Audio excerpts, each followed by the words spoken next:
2013년 8월 4일 주일 오전 하나님 말씀은 신명기 32장 35절 36절입니다. 신명기 32장 35절 36절입니다. 저는 설교 중에 전후에 말씀드리고 가장 핵심이 되는 35절 36절 그 중에 36절을 중심으로 통해서 말씀드리겠습니다. 봉독해 올리겠습니다. 복수와 보응이 내게 속해 있으니 그들의 발은 정해진 때에 실족하리라. 그들의 재앙의 날이 가까우니 그들에게 임할 일들이 속히 되리라.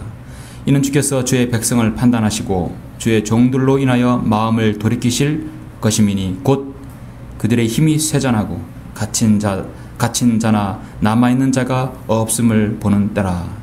아멘. 오늘 이 말씀을 위해서 신명기 32장을 통해서 하나님께서 자신의 자녀를 어떻게 다루시는 때가 언제인지 우리가 한번 알고자 합니다. 잠시 기도드리겠습니다. 전지전능하셔서 인간의 생사화복과 영혼까지 주장하시는 아버지 하나님, 감사와 찬양을 돌려드립니다. 예수 그리스도의 피로 구속받은 사랑하는 성도들, 주님께서 은혜 가운데서 잘 지켜주시고 수련의 3일 기간의 동안에도 은혜롭게 또 많은 부분에서 도전을 받고 또 힘을 얻을 수 있도록 인도하심을 감사합니다. 오늘 이렇게 저희들 주님 부활하신 첫날 영과 진리를 드리는 이 경배의 시간, 우리가 오늘 하나님의 말씀은 신명기 32장을 통하여서 하나님께서 자신의 자녀를 통하여 자신 하나님의 사람을 어떻게 다루시는지, 언제 다루시는지를 알고자 합니다. 오늘의 이 구약의 말씀이 우리에게 귀한 영적인 도전이 되게 해주시고 좋은 교훈이 되는 말씀으로 삼아주시길 원합니다. 시종을 주님께 부탁드리오며 주 예수 그리스도 이름으로 기도드렸습니다. 아멘. 오늘 말씀은 제목은 주께서 도우실 때라는 제목으로 설교하고자 합니다. 하나님께서는 자신의 자녀를 도우실 때 무작정 돕지 않으십니다. 그 때가 있습니다. 자, 언제일까요? 어떤 사람이 수영을 할 줄 모르는데 물에 빠져 호우적거리며 죽기 직전이었습니다. 그래서 수영을 잘하는 사람이 그를 건져내려고 물에 뛰어들었어요. 그러나 물속에서 버둥거리는 그 사람을 즉시 붙잡지 않고 약간 떨어져서 멀리서 지켜보고만 있었습니다. 그리고 그 사람이 완전히 힘을 잃었을 때 비로소 그를 붙잡아서 물가로 이끌어내었습니다. 사람들이 이를 지켜보면서 그 물에 빠진 사람을 구조한 사람을 묻습니다. 왜 물에 빠진 사람을 즉시 건져내지 않았습니까? 그렇게 묻자 그 사람은 이 사람이 자신의 힘으로 살아나려고 애쓰는 한 물에서 구할 엄두를 내지 못하기 때문입니다. 스스로 허우적거리는 것은 오히려 그를 구하는데 방해만 될 뿐이기 때문입니다. 그래서 힘이 다 빠졌을 때 비로소 건져내는 것이 좋은 것이죠. 실제 구조하는 사람은 물에 빠진 사람을 가만히 있을 때 가장 좋다고 합니다. 같이 살아나려고 허우적거리면 오히려 그를 이끌어내는데 방해가 되는 것이죠. 우리는 누군가의 도움을 받으려면, 완전히 도움을 받기를 원하면 그 사람에게 전적으로 의지해야 합니다. 거기에 또 자신의 의지를 또 자신의 생각을 개입시켜서는 도와달라는 의미가 아니죠. 인간이 하나님으로부터 규제를 받기 원하고 하나님으로부터 무엇을 받기를 원하고 심판을 받고 하나님의 어떤 자비를 받기를 원한다 한다면 하나님께 자신의 것을 완전히 포기해야 합니다. 자기 주장, 자기 생각을 단 1%라도 들어가서는 안 되는 것이죠. 여러분은 주님을 100% 의지하십니까? 주님을 100% 신뢰하십니까? 그래서 여러분은 여러분 마음 가운데 대답이 있을 것입니다. 예, 그렇습니다. 정말 그렇다 하더라도 실제 생활에서 여러분은 주님을 100% 신뢰한다는 것은 여러분의 믿음에 달려있죠. 약간의 내 생각과 약간의 내 경험들, 약간의 내 상황들을 고려해달라고 2%, 1%, 단 0.01%라도 가미시킨다면 하나님께서 여러분을 100% 여러분을 도와줄 수 없는 것이죠. 하나님께서는 자신의 자녀, 자신의 교회 분명히 도우실 때가 있습니다. 분명히 그 때를 우리는 오늘 말씀을 통해서 알고자 하는 것입니다. 여러분이 보는 이 신명기 32장은요 참 너무나 중요한 장입니다. 왜 중요한 장이냐면 이 신명기 32장에서 영적인 교훈들이 정말 엄청난 귀한 교훈들이 많이 들어있어요. 저는 그래서 이 신명기 32장을 제 나름대로 제목을 붙이자면 하나님의 훈련장이라고 저는 명명을 하고 싶습니다. 하나님의 훈련장이에요. 자신의 자녀, 이스라엘 백성들, 자신의 교회에게 향하는 훈련장이라고 합니다. 32장을 잘 보면 너무도 많은 진리들이 여기 내포되어 있습니다. 실질적으로는 그 말 그대로 하나님께서 자신의 백성을 다루시는 장이고요. 더 먼 미래로 가서 이스라엘 백성이 대환란 때 그들이 극심한 고난을 당할 때 하나님께서 그들을 다루시는 장이라고 할 수 있습니다. 그래서 귀한 영적인 교훈들이 아주 많이 있습니다. 지금 이스라엘 백성은 광야 생활을 출애굽기, 레위기, 민수기에서 다 하게 되죠. 사실 민수기에서 끝이 나게 됩니다. 요단강 동편까지 차지한 다음 이제 요단강만 건너게 되면 이제 여호수아를 통해서 약속의 땅으로 이제 내딛게 됩니다. 그러기 직전에 하나님께서는 지금 다시 한번 바로 모세 이후에 여호수아 그 이후에 있는 그 세대들에게 지금 약속의 땅 밟기 직전에 40년의 광야 생활을 하지 않는 그 자손들에게 지금 신명기를 통해서 다시 한번 주제시켜 주시는 것입니다. 이스라엘 백성은 모든 고난과 훈련을 다 끝냈습니다. 안식의 땅으로 들어가기 직전입니다. 40년 광야 생활 동안 이미 세대가 바뀌었습니다. 이집트에서 탈출할 때 나온 백성들은 다 죽었습니다. 광야에서 출생한 즉 홍해와 시내산을 경험하지 못한 백성들이 주류를 이루었습니다. 그런데 이들에게 약속의 땅을 준다고 한다면 분명히 배교할 것은 하나님께서 정말 불을 보듯 뻔한 일입니다. 그래서 하나님께서 신명기를 통해 다시 한번 주지하는 것이죠. 주지하는 건 뭐냐면 복과 저주입니다. 간단합니다. 100% 나를 신뢰하고 명명에 복종하면 100% 복을 받을 것이고 그렇지 못하면 저주이라는 것입니다. 복과 저주예요. 그들은 선택할 수 있습니다. 이스라엘 백성들이 하나님을 잘 섬기는데 고난 주는 예는 없어요. 그런 것을 받아들일 수 있는 이스라엘 백성들의 용량이 되질 않아요. 영적으로 성숙하지도 못했고 그걸 이해할 수 없는 것입니다. 사도 바울 시대 이후에 그리스도인들에게 주님을 잘 섬겼고 주님을 잘 명명에 순종하였는데도 박해와 고난이 따른 것은 정말 성숙한 그리스도인이 들을 수 있고 이해할 수 있는 것인데요. 이스라엘 백성에게는 그거는 생각지도 못한 상상할 수 없는 수준이었던 것입니다. 그들에겐 단순해요. 명명에 복종하면 복을 받고 그렇지 않으면 저주받는 것입니다. 그들에게는 하나님은 절대적인 존재, 필요한 존재이죠. 여러분, 이 세상에서 성경이 필요한 사람들이 누구입니까? 무신론자입니까? 과학자들입니까? 철학자들입니까? 불교도입니까? 모슬렘입니까? 힌두교들입니까? 그들은 하나님 말씀을 폐기하는 사람들이고 하나님 말씀은 그들에겐 전혀 쓰레기와 같은 것이죠. 증오의 대상이 오히려 증오의 대상일 것입니다. 하나님 말씀이 필요한 사람들이 바로 말씀을 통해 거듭난 바로 여러분들입니다. 그리스도인들이고 성경도로 믿는 사람들입니다. 왜냐하면 우리는 죄악 가운데서 죽어서 그 죄가부를 통해서 영원한 저주와 형벌 가운데서 헤어날 수 없는 그런 존재들이었는데 바로 하나님의 말씀에 따라 예수 그리스도의 그 보혈로 구원받았기 때문에 예수 그리스도의 그 말씀에 따라서 우리가 그 말씀을 통해 구원받았기 때문에 이 성경이 우리에게 필요한 것입니다.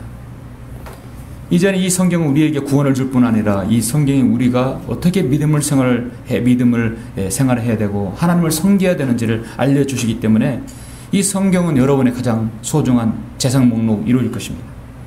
여러분의 보물이고 여러분의 친구이고 등불입니다. 여러분의 양식이 되고 여러분의 무기가 되는 것이죠.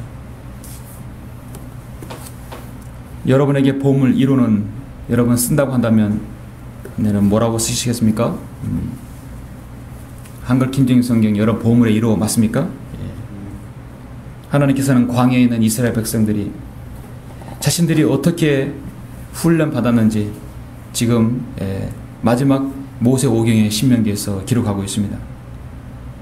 이스라엘 백성이 이집트에서 나올 때는 그들은 전적으로 하나님을 의지했는데 40년 동안은 정말 의지한 것보다도 불평뿐만이 너무나 많았습니다. 그들의 불신앙의 주류를 이루었던 것이 40년이었어요. 40일이면 갈 거리를 40년 방황한 이유가 그들은 우상 숭배에 빠졌고, 정말 폭도와 같이 하나님의 그 은혜와 잊어버렸던 사람들이었습니다. 배교와 우상 숭배, 그것이 바로 그들에게 40년을 연장시켰던 것입니다. 그렇다 하더라도 하나님께서는 자비와 사랑 가운데서 그들의 신발이 헤어지지도 않고 옷이 닳지도 않았고, 그들에게 아침 이슬에처럼 만나를 내렸고 불과 구름 기둥으로 그들을 먹이셨고 입히셨고 그들을 돌보셨던 것입니다. 근데 오늘 본문 말씀에서 내가 혹시 가나안 땅에 들어가서 너가 잘못하게 되면 내가 반드시 도와주겠다. 그러나 배교할 때는 반드시 복수와 보응이 내게 속해 있으니 그들의 발은 정해진 때에 실족하리라. 그들의 재앙의 날이 가까우니 그들에게 임할 일들이 속히 되리라 했습니다. 하나님께서 이스라엘 백성을 도울 때는 조건이 있습니다. 이스라엘 백성이 자신의 힘으로 무엇을 했다고 하는 것이 아니라 완전히 하나님을 의지하였을 때만 내가 마음을 돌이켜서 너희들을 도와줄 것이라고 말씀하고 있습니다. 자, 본문을 이 36절을 이해하기 전에 먼저 여러분 26절을 먼저 한번 보시면, 내가 말하기를 내가 그들을 사방에 흩어서 그들의 기억을 인간에게서 끊어지게 하리라 했으나 내가 원수의 진노를 두려워하노니 이는 그 대적들이 이상하게 행동하고 또 말하기를 우리의 손은 높고 주는 이 모든 일을 하지 않았다 할까 함이라. 대적들을 가나안 땅을 점령하는 데 있어서 자신들이 잘해가지고 그 땅을 점령했다고 했을 때 가장 그게 어려울 때고, 그게 그들에게 배교의 시작이라는 것이죠. 우리의 손은 높고 주는 이 모든 일을 하지 않았다. 이 가장 이게 지금 염려되는 말입니다. 그들은 분별하는 민족이니 그들 가운데는 깨달음이 없도다. 그들이 현명하여 이것을 깨닫고 자기들의 종말을 그들이 생각하였더라면 그들의 반석이 그들을 팔지 않았고 주께서 그들을 닫아 버리지 않으셨다면 어떻게 한 사람이 1000명을 쫓으며 두 사람이 10,000명을 도망치게 할 수 있겠는가? 여호수아 23장 10절에 보면 이렇게 말씀하고 있어요. 너희 중에 한 사람이 1000명을 쫓아내리니 이는 주 너희 하나님께서 너희에게 약속하신 대로 너희를 위해 싸우시는 그분이심이라. 너희들이 힘있고 용맹스럽게 싸워서 1000명을 이긴 게 아니라 적어도 그들이 가나안 땅을 정복하려면 한 사람이 1000명을 죽여야 하는 상황. 정말 하나님께 밀착하지 않고 하나님께 모든 걸 맡기지 않으면 할 수 없는 것들이죠. 그런데 그렇게 했을 때 그들은 공은 자신에게 돌렸다는 사실입니다. 그들은 교만해지는 것이죠. 그들의 반석이 우리의 반석과 같지 않으면 우리의 원수들까지도 스스로 판단하는도다. 그들의 포도나무는 소돔의 포도나무요 고모라의 들에서 나온 것이라. 그들의 포도는 쓸개 포도니 그 송이들은 쓰며 그들의 포도주는 용의 독이요 독사들의 지독한 독이라. 이것이 내게 쌓여있고 내 창고의 속에 봉이 있지 않느냐 하시오. 36절에 보면 이는 주께서 주의 백성을 판단하시고 주의 종들로 인하여 마음을 돌이키실 것이미니, 자신의 백성을 판단하고 그들의 백성을 도와주시고 하나님의 마음을 돌이킬 때는 언제인 것인가? 오늘 핵심되는 말씀, 곧 언제인 것인가? 그들의 힘이 쇠잔하고 갇힌 자나 남아있는 자가 없음을 보는 때나. 이게 바로 하나님께서 자신의 백성을 도우시는 때입니다. 그들의 힘이 완전히 쇠잔하고 완전히 갇힌 자나 남아있는 자가 없음을 보는 때, 완전히 피폐해진 상태에서만이 하나님께서 도울 수 있다는 것이죠. 그래야만 자신의 육신을 자랑하지 않기 때문입니다. 오늘 설교의 핵심은 36절입니다. 하나님께서는 자신의 백성을 극적으로 도울 때가 언제인가? 하나님의 철저한 심판으로 말미암아 이스라엘 중에 남아있는 자들이 거의 없을 때를 가리킨다는 것입니다. 그들이 배교하고 심판받았을 때 완전히 피폐해지고 아무것도 더 이상 기대할 것이 없을 때야 비로소 하나님께서 도우신다는 것입니다. 멸망할 것이 없고 더 이상 칠 것이 없을 때, 사실 그러기 전에 주님을 신뢰한다면 얼마나 좋겠습니까? 이제는 나 곧 내가 그인 줄 알라. 나와 함께하는 신이 없도다. 나는 죽이기도 하고 살리기도 하며 상하기도 하고 낫게도 하리니 하나니 내 손에서 건져낼 자가 있는 자가 없도다 했어요. 그가 가난한 자를 진토에서 일으키시고 궁핍한 자를 태빗더미에서 들어 올리신다고 성경은 시편 113편 7절에서 말씀합니다. 하나님께서 한 사람을 들어 올리실 때, 진토에서 일으키실 때는 태빗더미에서 올리신다는 것이죠. 가장 낮은 상태에서 올리신다는 것입니다. 오늘 이 말씀을 들어서 저는 세 가지를 들어서 주님께서 도우시는 때가 어느 때인가 세 부류를 나눠서 말씀드리겠습니다. 첫 번째는 한 죄인을 다루실 때 그렇게 하신다는 것이죠. 이 36절은요, 하나님께서 인류를 다루시는 공식이에요. 한 죄인을 다루실 때 공식입니다. 구원받지 못한 사람들은 자신의 인생에 있어서 고난과 환난이 닥치면 그걸 숙명으로 받아들여요. 일명 업보니 내 팔자니 그렇게 말함으로써 체념해 버립니다. 그래서 그거를 회복하기가 쉽지 않아요. 그들이 로또라도 당첨된다면 회복할 수 있을지 모르겠지만 죄인들은 항상 어려움과 고난과 무슨 풍파가 닥치면 그걸 숙명으로 받아들이는 경향이 짙습니다. 죄인은요, 구원받지 않은 사람은 고난의 개념을 알지 못해요. 쓰러지면 그대로 좌절하는 게 죄인의 특징입니다. 재기하지 못하는 것이 대부분입니다. 그래서 죄인은 구원받기 전에 자신의 부와 권력과 명예와 세상의 인기 등을 사닥다리를 딛고서 점점 더 높은 데 오르라고 안간힘을 씁니다. 권력의 사다리, 부의 사다리, 명예의 사다리, 세상의 인기 등으로 끝없이 올라가려고 합니다. 올라가면 올라갈수록 추락하는 게 높죠. 길죠.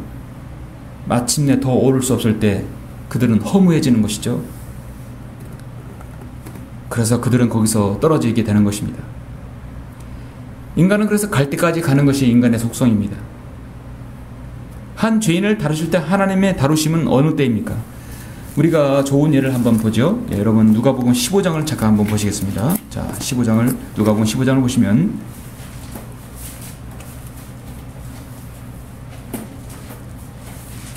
15장에 하나님께서 이제 예수님께서 세 가지 비유를 들었죠. 잃어버린 양과 잃어버린 은전, 잃어버린 아들의 비유를 먼저 한번 이걸 보시겠습니다.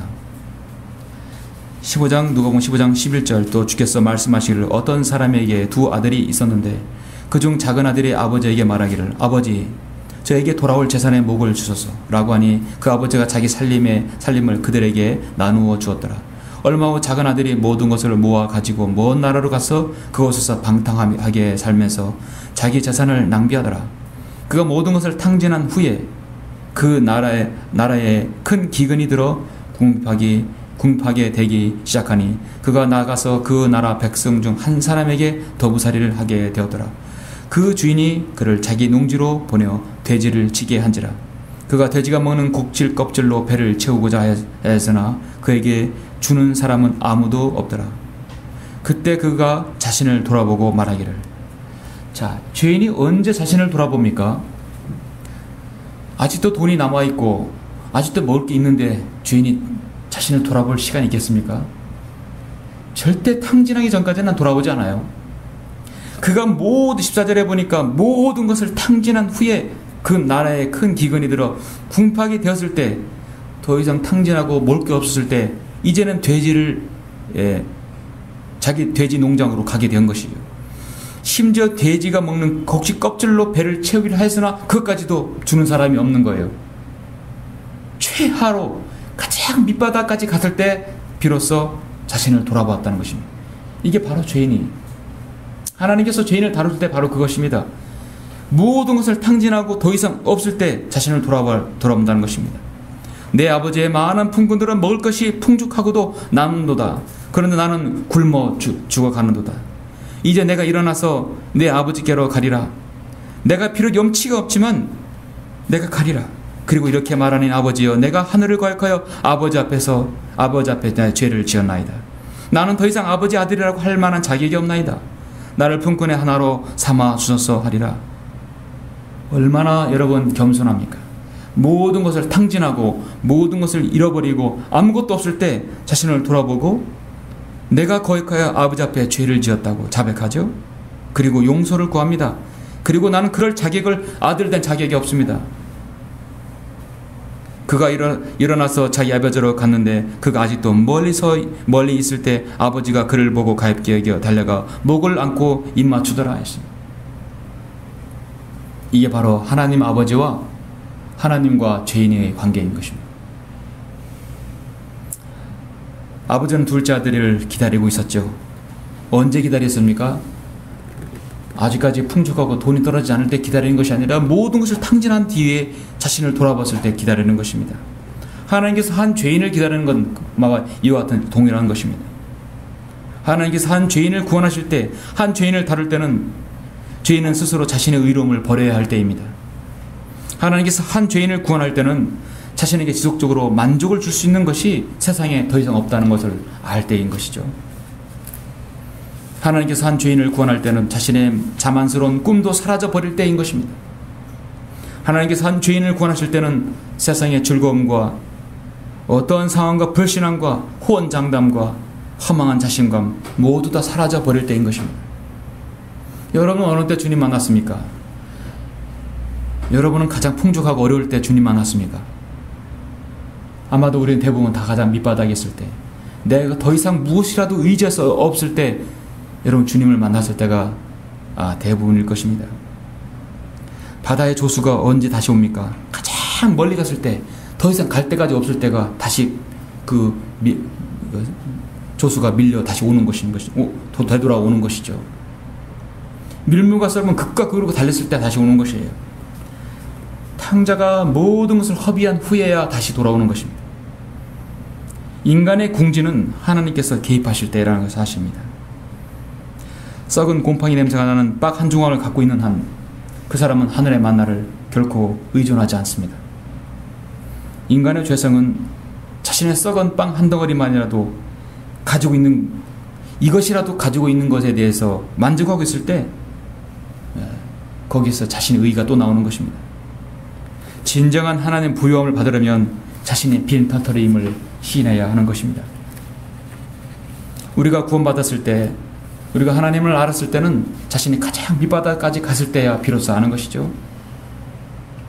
하나님께서 도우실 때는 또 어느 때입니까? 두 번째는 자신의 한 성도를 다루실 때입니다. 죄인에서 구원하였고 그 사람이 그리스도인이 되어서 그 사람을 성도로 다루실 때도 하나님의 다루심은 여기 신명기 32장 36절의 공식과 같습니다. 마찬가지예요. 이는 주께서 주의 백성을 판단하시고 주의 종들로 인하여 마음을 돌이킬 때, 하나님께서 언제 마음을 돌이키시는가? 곧 그들의 힘이 쇠잔하고 갇힌 자나 남아있는 자가 없음을 보는 때라 말씀하였습니다. 성도에게 있어서 개인의 여러분 안에 내준 성령님은 늘 살아계시죠. 여러분 안에 있는 성령님의 능력이 사라지고, 여러분 구령의 열정이 식어지고, 혼의 연민이 사라지고, 여러분 하나님 말씀의 갈급함도 사라지고, 기도도 없게 되고, 무기력한 신앙이 지속된다면 여러분의 자신의 큰 위기인 것입니다. 말씀을 들어도 몸이 건조하고, 마음의 변화도 없고, 말씀과 기도도 멀어지고, 혼을 구령하는 열정도 없어지고, 혼의 연민도 사라질 때, 여러분 성경 들으면 지옥교회 다녀도 그렇게 될 수 있어요. 예레미야가 3장 18절의 고백처럼 나의 힘과 나의 소망이 주로부터 사라졌도다. 나의 고통과 나의 비참함과 쑥과 쓴맛을 기억하면이다. 믿음 생활이요 달콤하지 않고 쓰디쓸 때 있습니다. 모든 것이 내게 사라져버렸을 때, 또 어느 때인지 아십니까? 또 나에게 시련과 고난과 어려움이 극심할 때입니다. 나에게 시련과 고난과 어려움이 극심할 때도 나에게 모든 것이 난 밑바닥까지 갈 때가 있습니다. 어느 때 주님께서 개입하실 때, 바로 그때인 것입니다. 나 자신의 의지에 무력함으로 나약함으로 인해서 모든 것이 열정이 사라지고 연민이 사라지고 갈급함이 다 사라질 때, 바로 그때 하나님께서 개입하실 때라는 사실을 우리가 알아야 할 것입니다. 시련과 고난으로 인해서 어려움이 닥칠 때, 더 이상 내가 움직일 힘이 없을 때, 바로 그때 주님께서 개입하시고 주님께서 마음을 여러분의 마음 가운데 인도하실 때, 바로 그때인 것입니다. 우리는 주님의 도움이 바로 그때 필요한 것입니다. 인간의 힘과 육신적인 생각으로 무엇을 해보려고 할 때는 하나님께서는 개입하셔도 개입하신 의미가 없어지게 되죠. 하나님께서는 성도들의 믿음을 시험하시고 또는 강하게 하시기 위해서도 때로는 시험을 주시기도 합니다. 여러분은 하나님의 도움이 필요하십니까? 그렇다면 나 자신의 아무것도 나 자신에 의지하는 것이 없어야 할 것입니다. 하나님께서는 한 욥을 단련시키기 위해서 욥에게 엄청난 고난을 하나님께서 허락하여 주셨죠. 하나님께서는 욥을 자신의 챔피언으로 삼았을 때 사탄이 반기를 들었습니다. 하나님께서 그렇게 축복해 주셨기 때문에 욥이 하나님을 잘 섬기는 것이 아닙니까? 한번 그에게 고난을 주십시오. 줘보십시오. 그를 한번 쳐보십시오. 이제 그가 하나님을 신뢰하지 않을 것입니다. 정말 하나님께서 욥의 고난을 사탄에게 허락했어요. 그의 육신의 죽음을 목숨만 빼고 다 허락했을 때 욥은 여전히 주님을 신뢰했던 것입니다. 근데 여기서부터 문제가 욥의 의가 여기서 문제가 드러난 것이죠.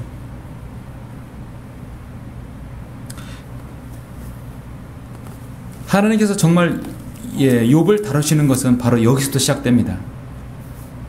대부분의 욥기를 잘 모르면 욥의 고난을 통해서 끝까지 신뢰한 욥을 생각할 수 있지만 그러나 욥의 그 의롭고 욥의 그 자만 욥의 자신의 의로움을 자랑했을 그 욥을 하나님께 다루시는 것이죠. 하나님께서 욥을 다루는 건 마치 이스라엘의 의를 다루는 것입니다. 욥기서 9장 15절에 보니까 내가 의롭다 할지라도 주께서 감히 대답하지 못하고 다만 나의 재판자에게 간구할 뿐이라 했어요. 내가 의롭다 할지라도 자신의 의를 강조합니다. 더 나아가서 욥기 27장 5절에 보면 하나님께서 내가 너희를 의롭다고 하지 못하게 하시니 내가 죽기까지 나의 완전함을 버리지 아니하겠노라 했어요. 더 나아가서 27장 6절에는 욥은 이렇게 말합니다. 내가 내 의를 굳게 잡고 놓치지 아니하리니 내 마음에 내가 사는 동안 나를 책망하지 아니하리라. 나는 이렇게 의로운 사람이야. 나는 나에게 고난도 이렇게 하나님을 신뢰했어. 나는 참으로 하나님의 의로운 사람이야. 근데 그것 자체가 그것이 하나님의 의란 얘기죠. 하나님 보시기에 자신을 의지하는 것이란 말이죠. 심지어 35장 2절에는 욥이 해야 할 말이 해서는 안 될 말을 하고 있습니다. 나의 의는 하나님의 의보다 더 낫다. 그런 말까지 서슴찮게 내뱉게 됩니다.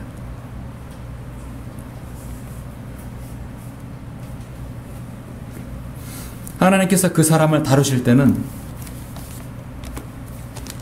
오늘 신명기 32장처럼 36절의 공식처럼 그들의 힘이 쇠잔하고 갇힌 자나 남아있는 자가 없음을 보는 때입니다.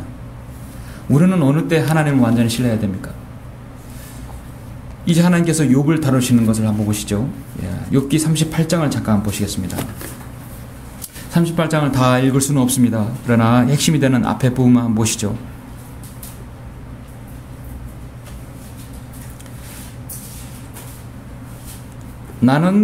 나의 의는 하나님의 의가 더 낫다고 했을 때 욥은 자신의 의가 하늘을 찌르는 듯 했습니다.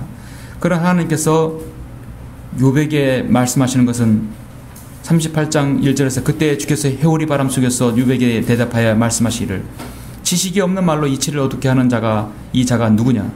너는 이제 남들답게 내 허리를 동이라. 내가 너에게 요구할 것이니 너는 내게 대답하라. 내게 땅에 기초들을 놓을 때 내가 어디에 있었느냐? 내게 명찰이 있다면 분명히 밝히라. 하나님께서 수십 가지 질문으로 그에게 수원하게 질문을 하였습니다. 38장 마지막 절을 보시면 심지어 39절 내가 사자를 위하여 먹이를 사냥하겠느냐 아니면 젊은 사자들의 식욕을 채워주겠느냐 그들이 굴 속에서 웅크리고 은신처에서 숨어 기다리고 거할 때 그리하겠느냐 까마귀 새끼들이 하나님께 울부짖고 먹이가 없어 방황할 때 누가 그 까마귀를 위하여 그의 먹을 것을 마련해 주느냐 바위 들름소가 새끼 낳을 때를 내가 알 수 있으며 암사슴이 새끼를 낳을 때를 내가 정할 수 있느냐 성경은 말씀합니다. 10절, 여러분 40장 3절 4절 보시면 40장 1절 2절 보시면 주께서 욥에게 대답하여 말씀하시기를 전능하신 분과 더불어 다투는 자가 그분을 가르치겠느냐? 하나님을 꾸짖는 자로 그것을 대답하게 하라. 너 자신의 의가 그렇게 했다면 한번 대답해 보라는 것이죠. 그때 욥이 주께 말씀드리기를, 보소서 나는 악하오니 내가 무엇을 주께 대답하리이까? 내가 내 손으로 내 입을 가리겠나이다. 그렇게 35장에서 자신의 의가 하나님의 의보다 높다고 했던 욥은 나는 악하다고 했어요. 이게 바로 가장 낮아지는 자세이죠. 보소서 나는 악하오니 내가 무엇으로 주께 대답하리이까? 한 번 내가 말하였으나 대답하지 아니할 것이며 실로 두 번 말하였으나 더 이상 하지 않겠나이다. 41장 1절에 보면 내가 갈고리로 리비아단을 끌어낼 수 있겠느냐? 또한 끈으로 그 혀를 맬 수 있겠느냐? 할 수 없는 것이에요.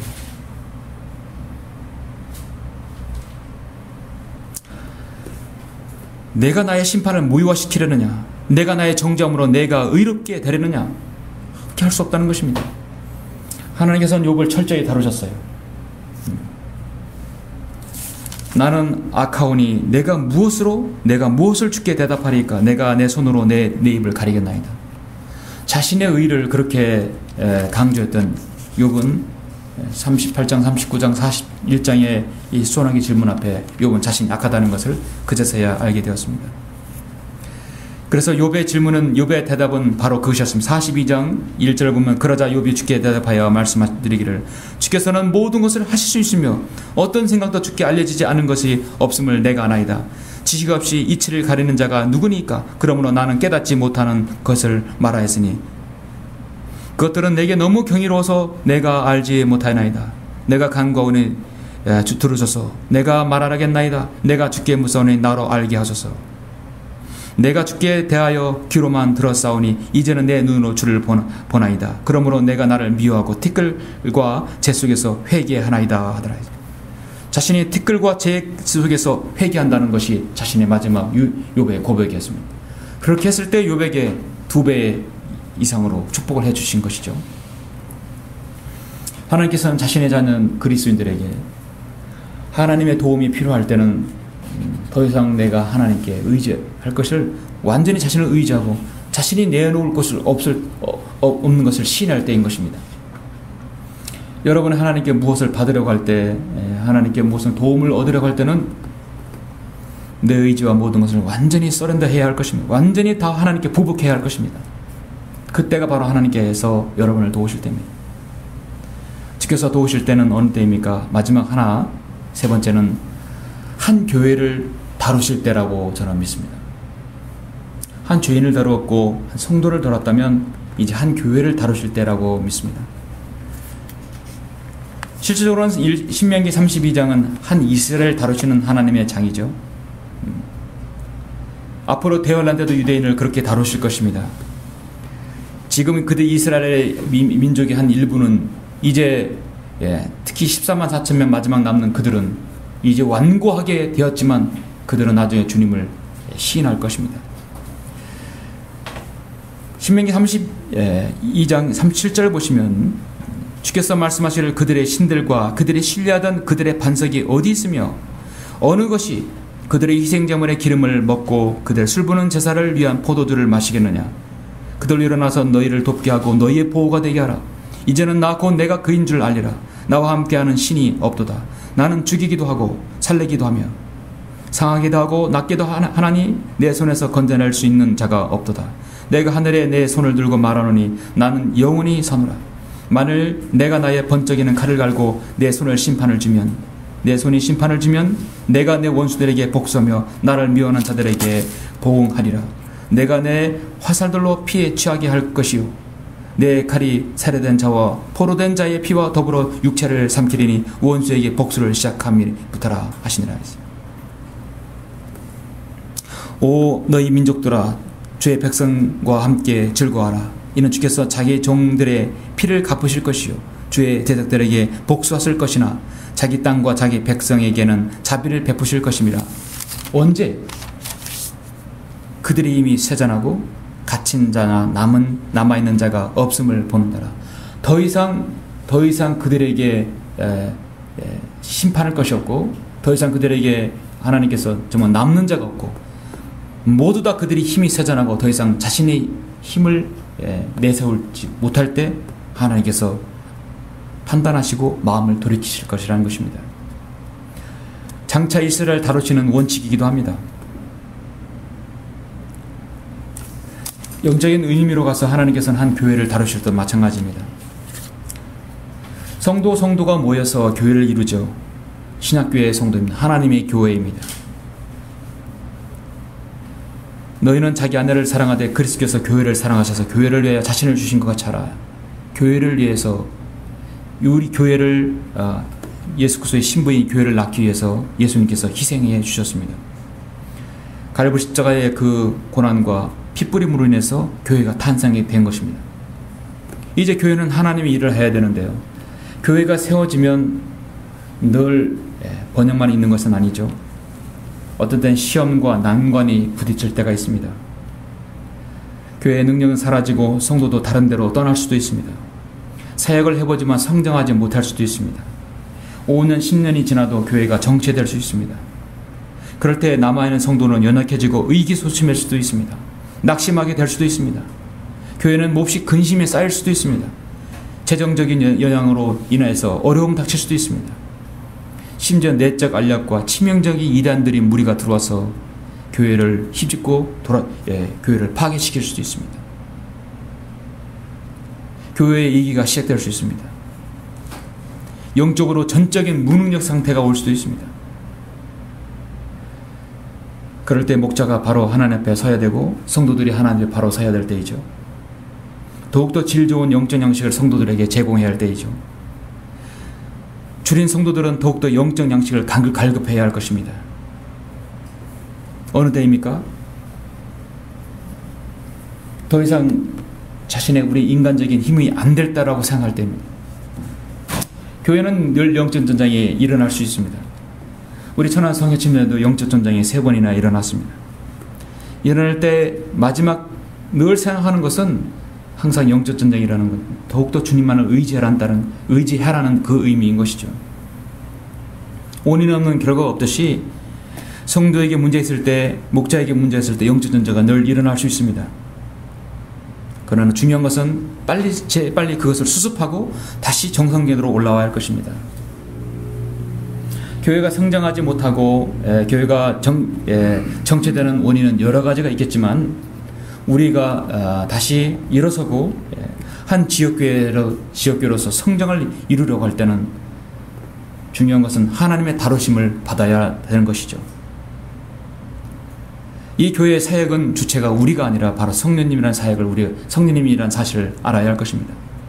성령님께서 주도하신다는 사실을 알아야 할 것입니다. 사역 하나의 계획까지도 모든 사역의 일거수일투족이 성령님께서 인도하심을 우리가 의지해야 할 것입니다. 더 이상 우리 힘으로 안 된다는 걸 우리가 알아야 할 것입니다. 우리가 주님을 더욱더 의지할 때는 우리가 더 우리 힘으로 안 된다는 것을 더 시인해야 할 때이죠. 이제 내가 너희를 위하여 받은 나의 고난들을 기뻐하고 또 그리스도가 고통받으신 이후에 있는 것을 그의 몸인 교회를 위하여 내 육신에 채우노라. 예수 그리스도의 고난을 다시 한번 우리 마음에 우리 육신에 채우면서 다시 한번 우리 자신을 의지하지 아니하고 주님만을 온전히 의리할 것입니다.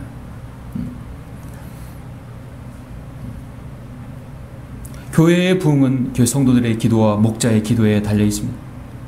사역은 기도에 필적한다는 말이 있습니다. 더욱더 우리는 하나님께 기도하고 말씀으로 더 뭉쳐야 할 것입니다.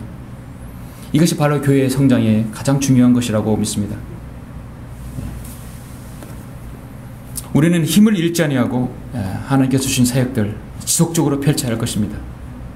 펼치되 우리 자신의 힘과 능력이 아니라 오직 주님만을 100% 의지할 것입니다. 그렇게 했을 때 하나님께서 도와주실 것이라 믿습니다. 사랑하는 성도 여러분, 하나님께서는 한 죄인을 다루실 때도, 한 성도를 다루실 때도, 한 교회를 다루실 때도 그 힘이 완전히 세잔해질 때, 갇힌 자나 남아있는 자가 없음을 볼 때, 한 사람에도 자신의 의지가 아니라 자신의 힘과 지혜가 아니라 온전히 주님만을 신뢰할 때 한 죄인을 구원할 수 있고 한 성도를 다룰 수 있고 한 교회를 주님께서 번영케 해주실 수 있습니다.